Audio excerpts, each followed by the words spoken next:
अस्सलाम वालेकुम। Economy matters में खुशामदीद। मैं हूं शाहजेब अहमद। सबसे पहले शामिल कर लेते हैं टॉप स्टोरीज।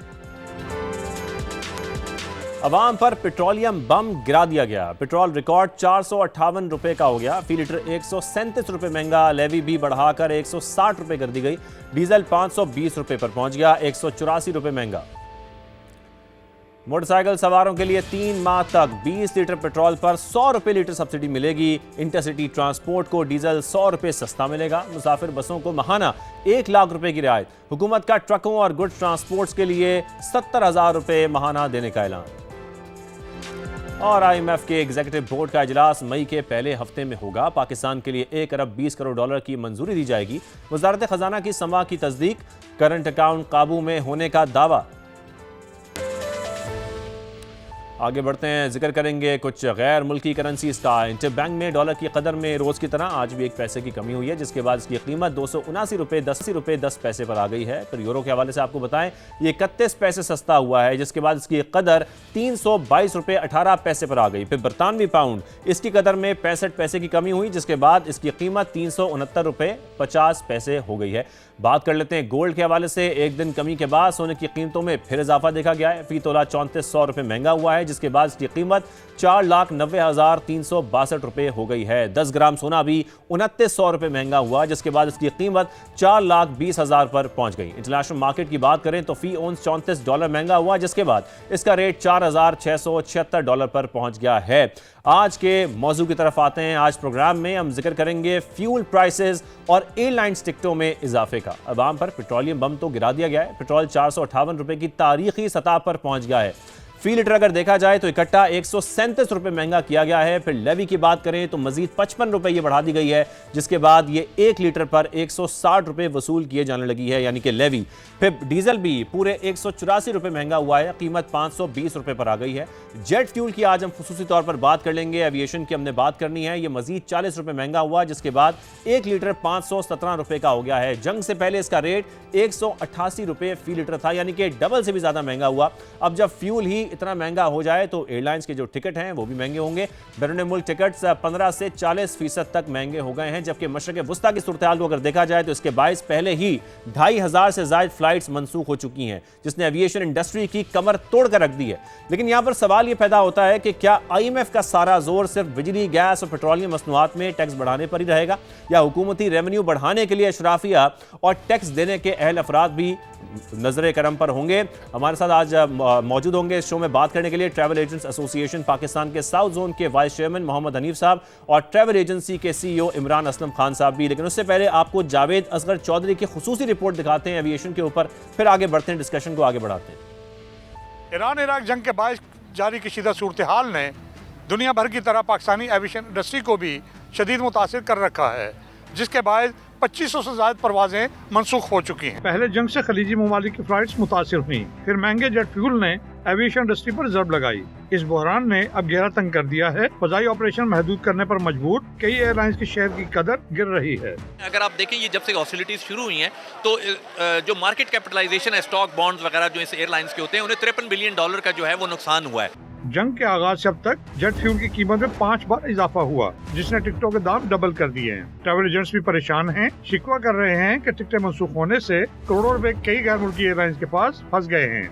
ये सारी चीज़ें हैं क्योंकि अखराजात बढ़ना, टिकटों का किराया बढ़ना, फिर इसके अंदर जो हमने एडवांस परचेज़ किए हुए टिकटें, ट्रैवल एजेंट्स ने जो एडवांस परचेज़ की हुई थी, रमज़ान की टिकटें, मुख्तलिफ एयरलाइन, उनके पैसे फंसे हुए हैं। मुल्क से बाहर जाने और वतन वापस आने वाले मजबूरन दुगनी कीमतें देकर सफर कर रहे हैं। 1.5 लाख की टिकट जब 3 लाख की हो गई इंटरनेशनल। पहले सस्ता था, अभी तो इतना महंगा कि हम स्वाद से इधर आ गए टिकट के लिए। पहले जो आते थे तो वो वहाँ से अगर टिकट परचेज़ कर रहे थे, it will cost around like 1,800 riyals. अब जो लास्ट जो बुकिंग करी है वो तकरीबन 5,000 रियाल, 4,000 रियाल, इस तरह जिसे बोलते हैं। हुकूमत ने एयरलाइंस को अंदरूनी मुल्क परवाजों में 2500 लीटर और बैनुल अक़वामी परवाजों में 7 से 8,000 लीटर जेट फ्यूल लोड करने की हिदायत की है, जबकि माहिरीन का कहना है कि मौजूदा सूरत हाल उम्रा सीजन के बाद हर सीजन को भी मुतासिर कर सकती है। मशक़ वुस्ता में जारी कशीदगी अगर जल्द खत्म ना हुई तो ट्रैवल इंडस्ट्री और एविएशन के लिए बहरान करोड़ों ज़्यादा खतरनाक साबित हो सकता है। कैमरामैन सनाउल्लाह डाहरी के साथ जावेद असगर चौधरी, समा, कराची। तो ये रिपोर्ट जावेद असगर चौधरी की आपने खुसूसी तौर पर देखी, और ज़ाहिर है मुसाफिर भी परेशान हैं, इस वक्त ट्रैवल एजेंट्स भी परेशान हैं और एयरलाइंस तो परेशान हैं ही। इस पूरी सूरत में बात करते हैं। मोहम्मद हनीफ साहब, पहले मैं आपकी जानिब आऊँगा। फ्यूल की कमी भी है, कीमतों में इजाफा भी हो रहा है, फिर लंबे रूट्स हैं, मशरक़ वस्ता की जो सिक्योरिटी की सूरत हाल है वो भी हमारे सामने है, और कम होती ट्रैवलिंग भी हम देख रहे हैं। इन सब चीज़ों का एविएशन पर कितना असर पड़ रहा है, और जो एयरलाइंस हैं वो इससे कैसे निपट रही हैं इस वक्त?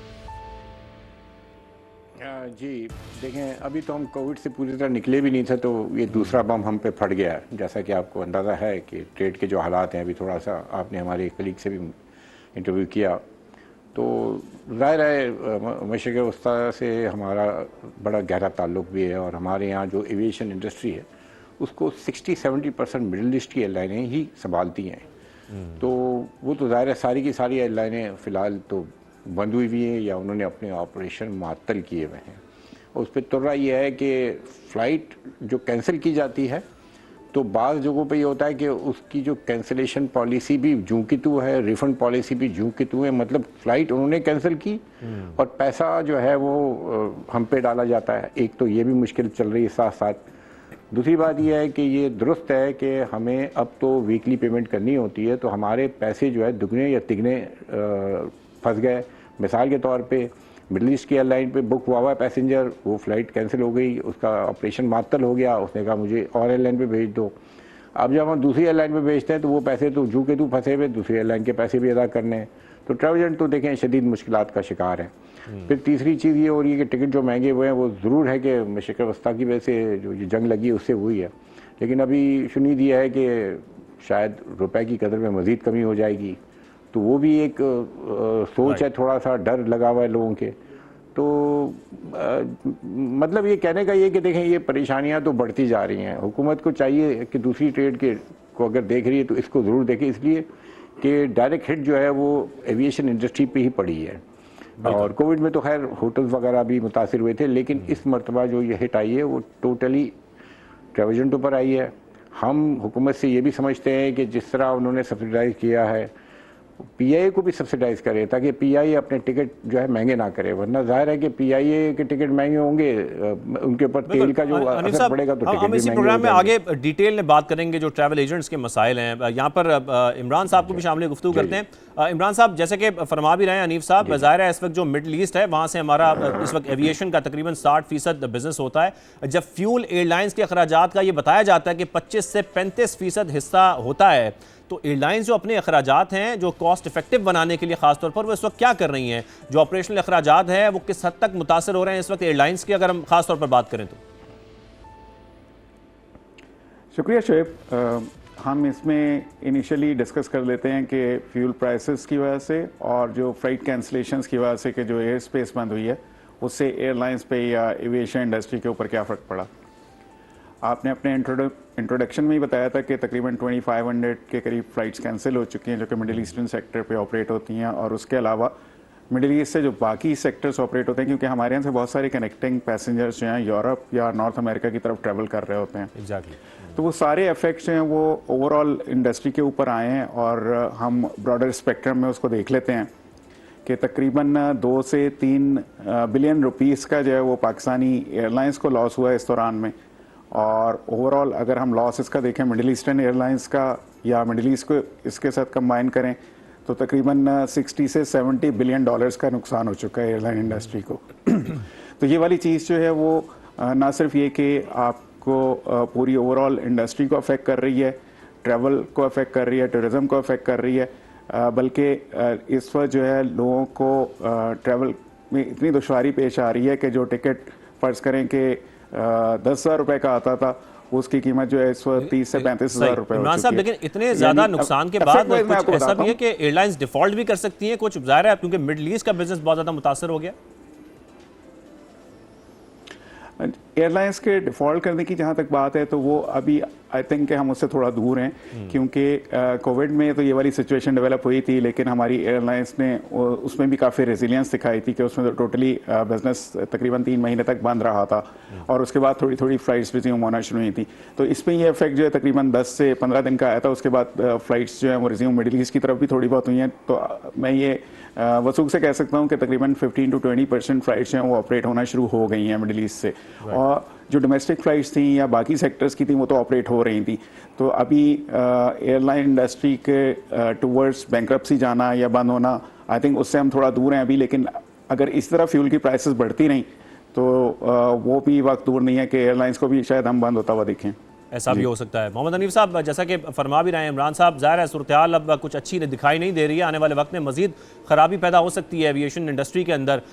इस वक्त अगर हम ख़ास तौर पर मुसाफिरों की बात करें, मुसाफिरों की क्या सूरत हाल है आपके नज़दीक? क्या अभी भी मुसाफिर ट्रैवल कर रहे हैं? अगर मिडल ईस्ट नहीं कर रहे तो क्या बाकी ममालिक में जो उनकी ट्रैवलिंग है वो बढ़ गई है या कम हुई है? क्योंकि ज़ाहिर है अपनी जो एयरलाइंस हैं उनको अपना बिजनेस तो चलाना है।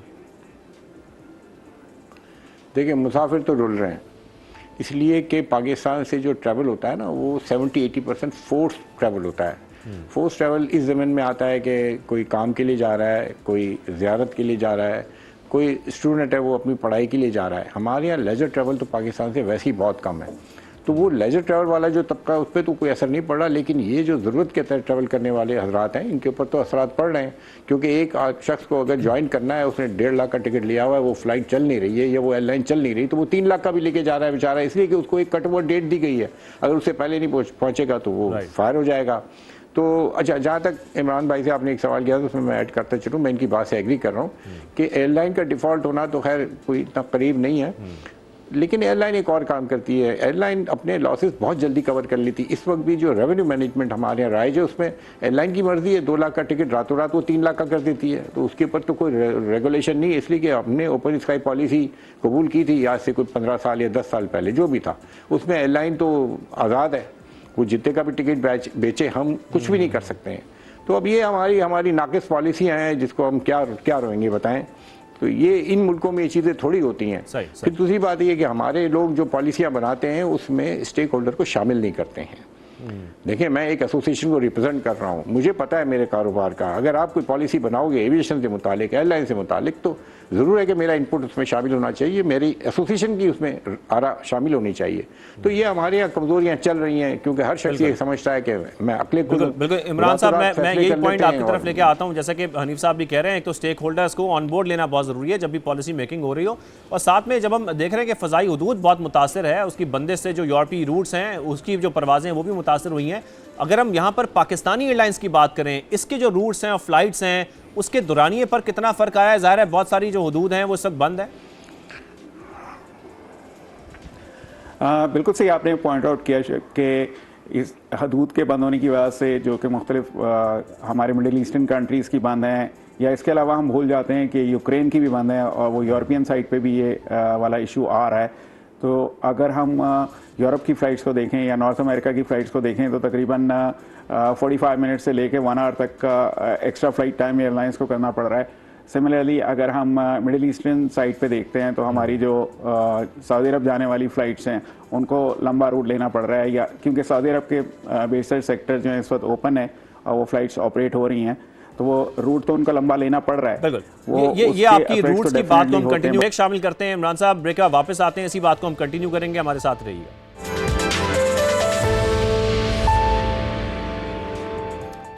Welcome back. Aircraft owners and operators association of Pakistan के फाउंडर हैं इमरान असलम खान साहब, आपसे गुफ्तगू हो रही थी। इमरान साहब, एक तो अपनी बात कंटिन्यू कीजिएगा, और क्योंकि हम रूट्स की डिस्कशन कर रहे हैं रूट्स डाइवर्ट हुए हैं, तो हमने ये भी देखा कि जो पाकिस्तान की एयर स्पेस है वो इस्तेमाल हुई और उससे पाकिस्तान को जो माली फ़ायदा हुआ है वो भी हुआ है। तो कितना माली और स्ट्रेटेजिक फ़ायदा हुआ है, आप इस हवाले से भी कुछ शेयर कर सकते हैं? जी बिल्कुल, इस हिसाब से हम बात कर सकते हैं। इसमें कहने के लिए तो हम कह सकते हैं कि फ़ायदा हुआ, या हमें जो है वो फ़्लाइट ज़्यादा हो गई ओवर फ्लाइंग के मद में जो है हमारी एयरपोर्ट अथॉरिटी को जो है वो डॉलर्स में पैसे मिलते हैं। लेकिन उससे ज़्यादा नुकसान जो है उसी अथॉरिटी को ये हुआ कि जब जहाज़ लैंड करता है तो ना सिर्फ ये कि उसको ओवरफ्लाइंग के पैसे मिल रहे होते हैं, बल्कि लैंडिंग फीस और पार्किंग फीस भी मिल रही होती है। तो उसमें जो जहाज़ों की तादाद कम हो गई है, क्योंकि हमारे पास तो मैक्सिमम फ्लाइट्स ऑपरेट होती हैं मिडिल ईस्ट के लिए, वो कम होने की वजह से वो रेवेन्यू की सिचुएशन जो है उसके ऊपर कोई इतना ज़्यादा फ़र्क नहीं पड़ा है। अगर हम उसको ये कहें कि बैलेंस हो गया तो ये भी नहीं है। हाँ, अलबत्ता ये ज़रूर है कि थोड़ा कम हुआ है उसमें, और ओवरफ्लाइंग इतनी ज़्यादा नहीं बढ़ी है कि जो उसको बैलेंस कर पाती। ठीक है, बाकी हम आ जाते हैं, क्योंकि हमें उसका इफेक्ट देखना है कि पैसेंजर्स के ऊपर क्या इफेक्ट हो रहा है। पैसेंजर्स जो हैं वो इस वक्त आप ये समझें कि तकरीबन डोमेस्टिक सेक्टर्स के ऊपर 15 से 20 हज़ार रुपये पर सेक्टर एडिशनल पे कर रहे हैं, और इंटरनेशनल सेक्टर्स के ऊपर 30 हज़ार से लेकर 1.5 लाख रुपए एक्स्ट्रा पे कर रहे हैं, जो कि एक एडिशनल बर्डन है ऑन जाहिर है, बिल्कुल मुसाफिर पर बर्डन जो है वो भी बहुत बढ़ गया है। बिल्कुल, अब वक्त की थोड़ी किल्लत है। हनीफ साहब, मैं आपसे भी कमेंट चाहता हूं, क्योंकि आप जिक्र भी कर रहे थे इससे पहले जो ट्रैवल एजेंट्स को मुश्किलात का सामना है। अब जाहिर है कस्टमर्स की जो शिकायत हैं, बुकिंग की कैंसलेशंस हैं, वो भी बहुत बढ़ गई हैं, रिफंड्स के जो मुतालबात हैं वो भी सामने आ रहे हैं। कितना फ़र्क आया है कारोबार में ट्रैवल एजेंट्स के? और फिर जाहिर है जब आलमी बहरान में हम देख रहे हैं जो ट्रैवल एजेंट्स हैं वो उनका जो बिजनेस मॉडल है, क्या उनको अब ये तब्दील करने की भी ज़रूरत है इस वक्त, या तब्दीली की जा रही है कोई इसमें? देखिए, पहला सवाल तो ये है कि समझ लें कि ये नेक्स्ट हो गया, हमारे बिज़नेस का वॉल्यूम जो है ना 50% समझ लें कि कम हो गया। तो दूसरा सवाल ये है कि हम अपना मॉडल चेंज करने के लिए हम बाख्तियार हैं ही नहीं, इसलिए कि हमें हमारे रेगुलेटर्स की पाबंदियां हैं। दूसरी बात है कि एयरलाइन हमारा प्रिंसिपल है, तो एयरलाइन जो कर रहा है पिछले चंद सालों से हमारे पास यहाँ पे ऑनलाइन सेल कर रहा होता है, और ऑनलाइन सेल पाकिस्तान में वो जो कर रहा है वो उसका हिसाब किताब ये है कि अगर टिकट 4 लाख का आ रहा है तो वो ऑनलाइन सेल कर रहा होता है 3,75,000 या 3,70,000 का। ये आम बात है। तो जिस कारोबार में हमारा अपना प्रिंसिपल हमारा कॉम्पिटिटर हो, वहाँ पर आप अंदाज़ा कर सकते हैं कि ट्रैवल एजेंट कितनी मुश्किलों से सर्वाइव कर रहा होगा। और बाकी रहा मामला जो हैं हमारे टैक्सेस वगैरह के, तो वो तो जूं के तू हैं। हुकूमत मुख्तलिफ सतह पे हमें कहती रहती है कि हम आपको इधर भी थोड़ा सा लेवरेज दे देंगे वो, लेकिन होता तो कुछ भी नहीं है।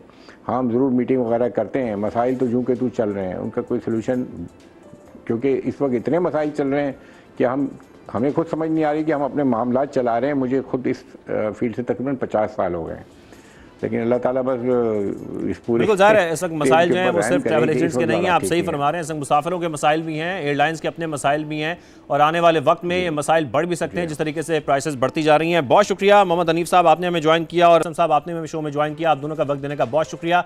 कुछ हफ्तों में हज सीज़न भी आने वाला है, उसका आगाज़ होने वाला है, और सूरत हाल ऐसी ही चलती रही तो हज सीज़न भी मुतासर हो सकता है, ये भी एक्सपेक्ट किया जा रहा है। इस सूरत हाल को इस वक्त हुकूमत को देखना होगा किस तरीके के इकदाम उठाने की ज़रूरत है और किस तरीके से फैसिलिटेट करने की ज़रूरत है हमारे तमाम जो बिजनेस सेक्टर्स हैं उनको भी और हमारे मुसाफिरों को भी। हमारे शो का वक्त खत्म होता है, इजाज़त दीजिए, अल्लाह हाफ़िज़।